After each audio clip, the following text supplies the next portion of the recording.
Our bathroom trends video has received a lot of questions, and we're here today to answer all of them for you. Welcome to Emilee and Lora. I'm Emilee. And I am Lora. We have gotten a lot of great questions, and we've answered all of them. Yes. But we do know that a lot of our viewers have questions, and they might not necessarily ask, or they might not read the comments. So we thought it would be a great idea to make this video.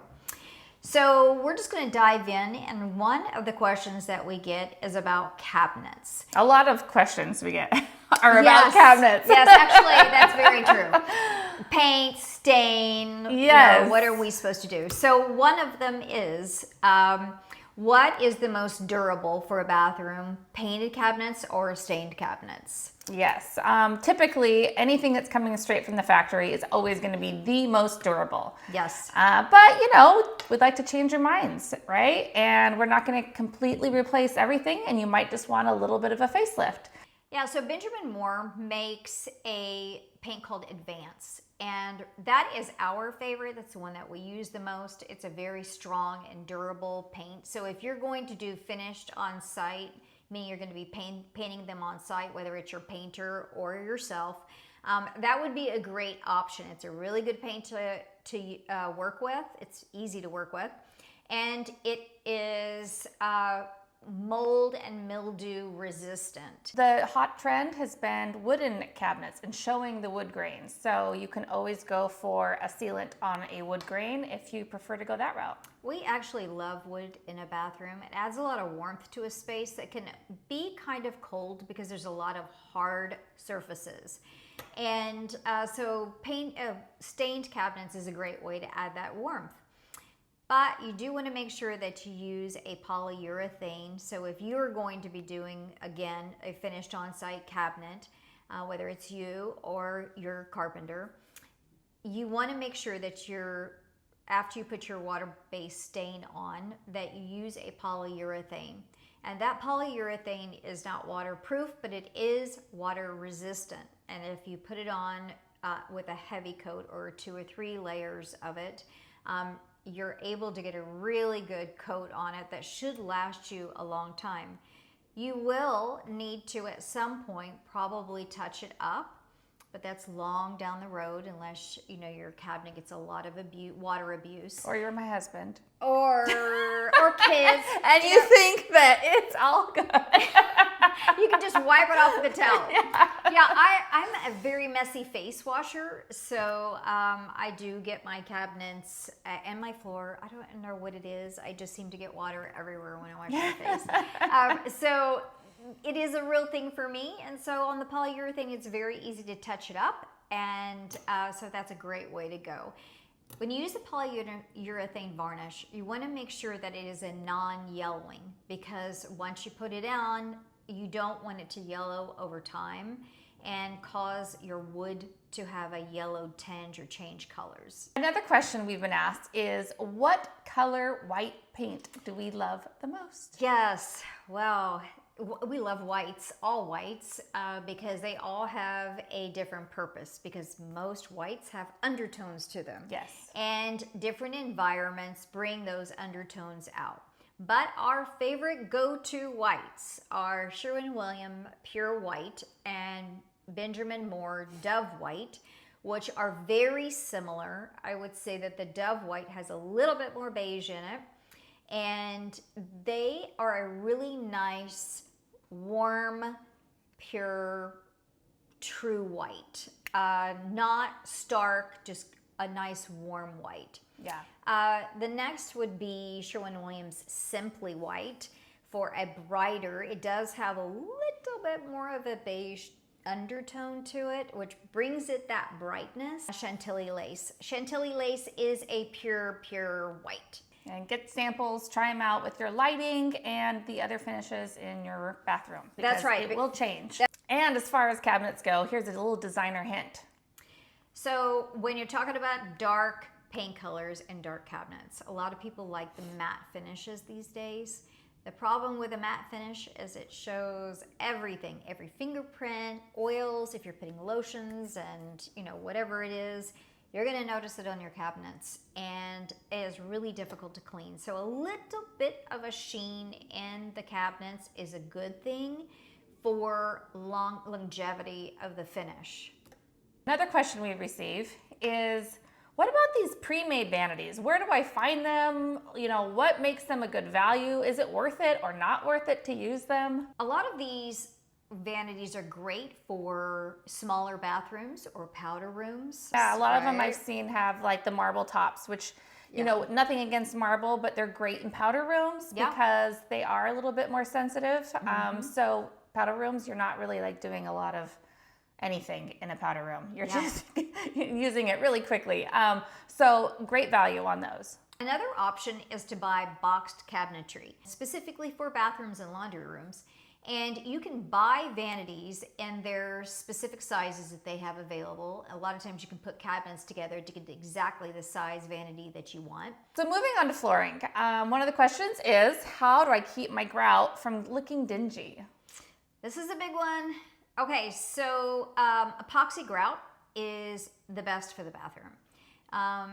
If you are a do-it-yourself person, epoxy is a more challenging grout to use than a sanded grout, but the sanded grout is the reason why people get all of that staining that is happening. It is mold and mildew proof. It is water resistant. It's super easy to maintain and lasts a long time. And so you're not going to get all those issues that people are finding with the grout discoloring, changing, molding, darkening, and all those kind of problems. The other thing is that if you go with a tile that has a rectified edge, you can get a 1/16 grout joint. So a rectified edge is where it is just cut very sharply. It's just a straight edge. That's the best way of putting it. It's just a flat, straight edge. When you get a ceramic tile, a clay tile, they have a tendency to have a beveled edge. That beveled edge means you have to have a larger grout joint. When you use a rectified tile, you can get that smaller 1/16 grout line. So the tiles that come in a rectified are usually a porcelain and natural stone. Okay. The way to go. It is the way we choose to do our jobs is with a 1/16 grout joint. The other option that you have to totally stay away from grout lines is to use an LVP or LVT, and those are going to click together and are going to be seamless, so you won't need a grout. The luxury vinyl is great underfoot. It's warmer than tile. It's also really easy to care for. It's more forgiving if you're dropping anything. I guess you'd be surprised how many people can drop something and their tile kind of goes into a mess. Yeah, I have dropsies a lot. And porcelain and LVP, LVT are great for that. Yeah. And if you want that wood look, Yeah. right? So if you want the wood look and bring in the warmth of wood, but you don't want a wood vanity, you can use an LVP, which is a luxury vinyl plank that looks like wood. And that's a great way to bring that warmth in. Mm-hmm. Yeah. That's another question we've been asked, though, as far as the wood tiles that have been out. Is that something that is too trendy? Is that something that can still be used if you are against using wood cabinetry for the bathrooms? There is porcelain tile that looks like wood, and some of these are so good unless you go right up to them, you wouldn't know. Yeah. Once again, they're rectified, and we use a grout color that's pretty much almost the same color as the wood plank.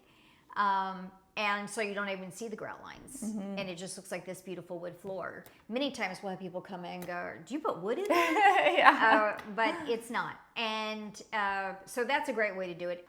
So, designer hint. Now, if you're going to try it to attempt this yourself and cut tile, what are some great ways to avoid a mistake? Well, the LVP and the LVT, luxury vinyl plank and tile, easy to cut. Literally, cut it, snap it, install it. Yes. It's super easy to do. Tile, not so much, especially if you're a novice and you've never done it before. It's really easy to make mistakes. The most common mistakes that we see is the little chips along the edge of the tile. Most of the time, that's from a dull blade. And believe it or not, I've seen many professional tile installers do it all the time. They will install tile that has these fine little chips. You don't see it because once they grout the floor, the grout fills in those chips. When you start to see it is when you're down cleaning your floor, if you get that close to your floor, or over time, if that happens to pop out of that one little small area that it's been filled. So if you have never done tile before, and we would suggest that you definitely use a through body or a color body tile. A through body tile is exactly what it sounds like. The pattern that is on top is all the way through the tile. On a color body, the pattern is on top, but a color, usually the primary color of the tile, is on the inside of the tile, so it's underneath that top layer. Both of those are a great alternative to a DIYer.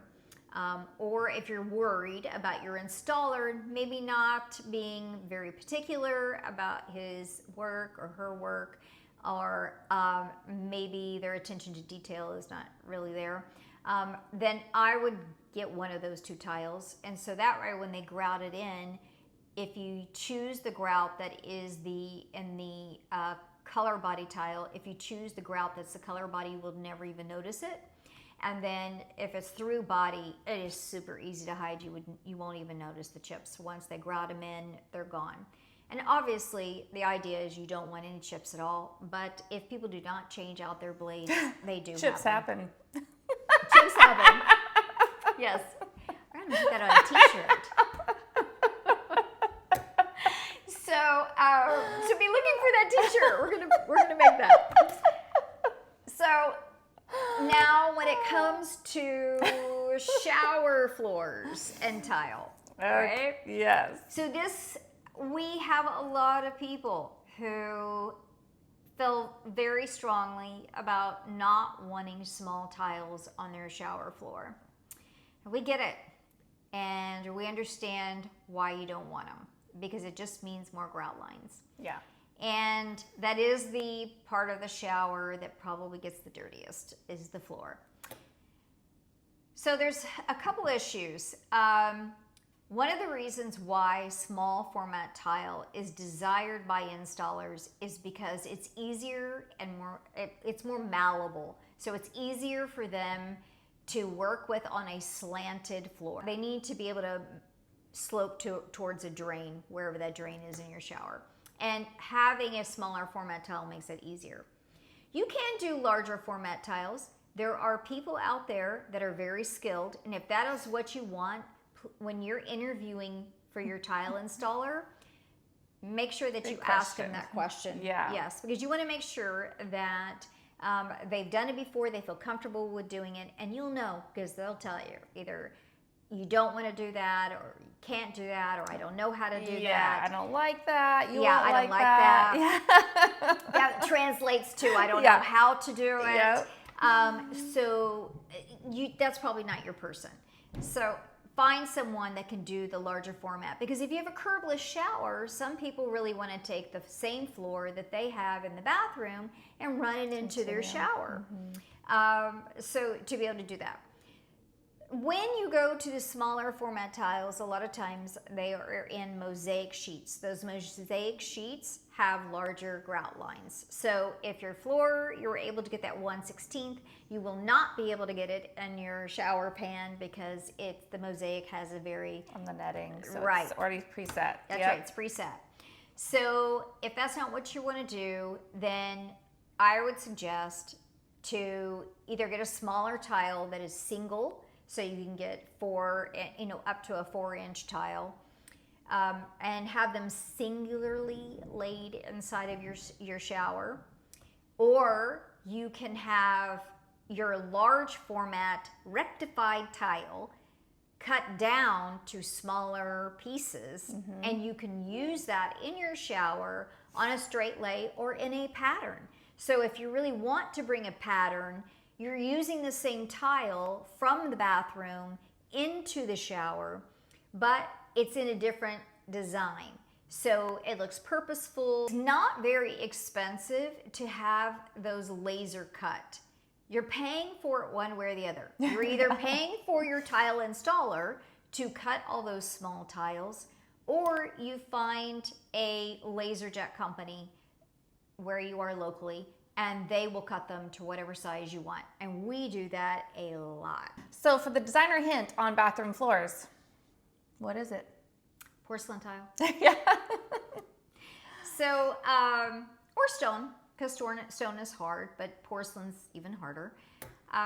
So ceramic tiles chip very easily, clay tiles chip very easily. And so when you put those inside of a shower, and if you have one of those shower wands, and if it falls off the cradle, or if you have kids that use your shower and those wands are played with and they drop, they can break the tiles. If you have something else that you have in your shower that's heavy, all these things can crack a tile in your shower. Our next question is with shower glass. How do you keep those pesky water stains from staining your glass? Yeah, soap scum too. Yes. So you have soap scum. And I hate those squeegees you always have to have around. And so how do you just get away from that? Yeah, and half the people use them, half the people don't use them.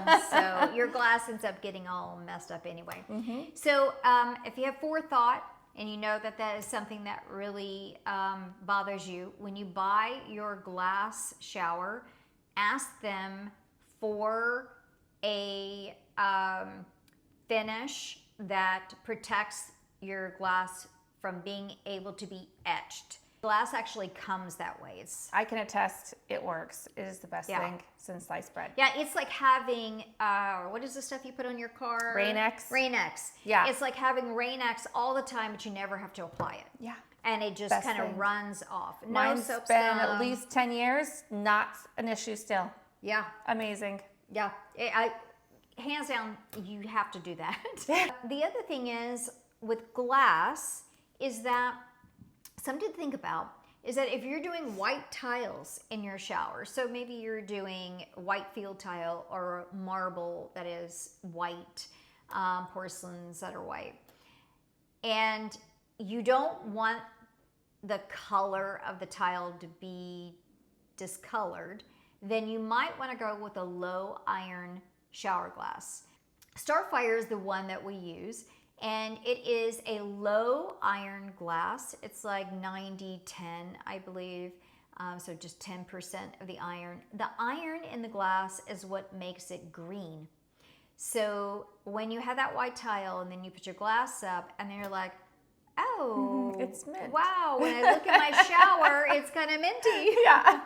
And that wasn't your desired choice. Yeah. So you will still see the green line like on your door. So when you open up your door, the edge of your door, that doesn't go away. But when you look through the glass, it is all clear and it doesn't discolor your tile at all.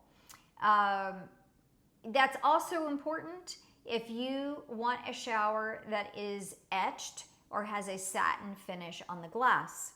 Because when you etch it and then you put a satin finish on the glass, that is white. And then you're putting it on a green glass. So now you've just accentuated that green even more. Yes. So it becomes part of your space. So if you have green in your space, it works. Great. If Otherwise, green's not no. the color you wanted, then you probably don't want to do that. Don't forget about when you're doing your glass for your shower, to also think about your door handle style. Oh. If you go with a frameless glass shower, you have hinges. And those have a couple different styles. And so you want to pick the finish for those to match your handle. If you go with a framed shower, which means it has a channel or a frame somewhere on the glass that's adhered to the tile wall and the floor, then that also comes in different finishes. You have less options with the channels than you do with the individual hardware, like the handles and the hinges. Speaking of plumbing fixtures, another big question is, how do I keep them looking new? Yeah, very good question. I think we all would like everything to always look new, Yes. right? But your faucets seem to age the most, right? Because they get a lot of use. A lot of use. Right. So there's a couple ways of looking at this. So in your faucets, you're going to have polished, and a polished finish is more forgiving. Chrome being the most forgiving. Easiest to clean. The finishes that everybody loves today are called live finishes, and they're unlacquered fixtures. Those unlacquered fixtures, the reason why they call them live is because they will age in patina over time. That is part of the attraction to those. Obviously not at first, but when people gravitate to those, they're really looking for something that's aged and used and, really will like that patina type of look. If that is not what you're going for, then stay away from the unlacquered faucets. Stay with a polished faucet. So you can get polished nickel, polished chrome. You can now even get faucets that have these beautiful colors that you're seeing in the live finishes, and they have a lacquer coat on them that comes straight from the manufacturer. So that's an option too. There's not a whole lot of people doing that yet. I know that Delta and Brizzo both do that. And I think other companies are coming down the pike. They're going to be coming up with that too, because there are a lot of people who do not want that. But the live finishes are very beautiful if that's what you're looking for. If you live someplace that has hard water, you might want to consider investing in a water softener. So that's not just to protect the finish of your faucet, but it's also to keep your faucet, the longevity of your faucet, because the calcium buildup in the faucets really does over time destroy your faucet. So, and it shows on tile. It does. In your shower. It shows in lots of different areas. So your hair, skin, but that would definitely be an investment with the whole house. So moving along to countertops and backsplash, a question that we've received is quartz or natural stone better? Both are great options. They just have different ups and downs. Yep. Great Great way of putting it. Yeah. So stone is higher maintenance, and some stones have even more high maintenance. Yeah. Like marble travertines are very porous, and so you really have to take care of those, where a granite is more forgiving. So if you're going to use or quartzite is also pretty forgiving, so you're good with that as well. We do a lot of quartzite, and we are now starting to do a lot of granite again, and it's really coming back. Yeah. And so if you're going to use a natural stone, we suggest that you put a sealer on it to keep it protected. When it first goes in, you put that sealer on, and then you'll want to do it about every 6 to 12 months, depending on the use of the space. The other thing is that on natural stone, it can accept heat a lot easier than some of your other surface options. So especially granite and quartzite take heat really well. So if you have a curling iron or something like that, you don't have to be as cautious. We always suggest that you use a silicone mat for those types of appliances, but it is more forgiving. You can use them on the natural stone. Not only great for heat protection, but also just safety, so your appliances aren't going to just slide off as fast or easily. That's a really good point. Yeah. Yeah, that's a great point. So Then there is quartz. So quartz is the man-made material that we've all been hearing about for several years now. We all use. Quartz is great. We love quartz. And in bathrooms, it's really good. However, it burns. There's been this misinformation that quartz doesn't stain. Yeah. And it actually does, and it actually discolors too. So when it's in the light, it can fade. If you put something on it, you can bleach color out of it if it's a colored quartz.